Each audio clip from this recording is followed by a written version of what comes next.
ชื่อว่าเมื่อถึงตอนนี้เราใหญ่พันเองก็คงจะรู้สำนึกได้ว่าตัวเองทำอะไรลงไปและทำไมตัวเองจะต้องมาประสบกับวิบากกรรมขนาดนี้นับคุณยายจุ้มปัจจุบันเนี่ยอายุเกือบ90แล้วท่านยังแข็งแรงพูดโตไปวัดได้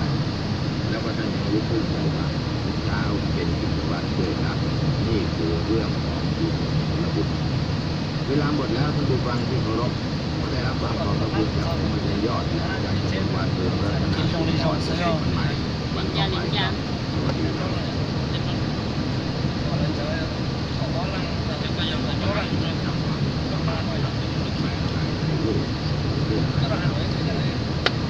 สวัสดีครับท่านผู้ฟังที่เคารพที่ชมรายการเดี๋ยววันนี้จะเล่าเรื่องคนกินและความรักนะครับเรื่องนี้เป็นเรื่องจริงเหตุการณ์จริงที่จริงผ่าน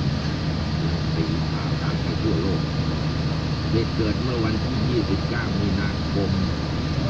ในกองทัพเรือที่ผู้ใหญ่บ้านที่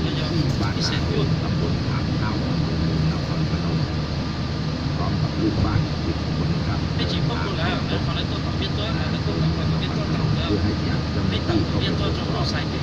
เหตุการณ์ลูกบ้านรายหนึ่งแอบยิงและศพที่กำลังเผาอยู่ในป่าช้าบ้านนาโดนนายอำเภอก็เลยประสานไปยังตำรวจร่วมกันเดินทางไปตรวจสอบรายละเอียด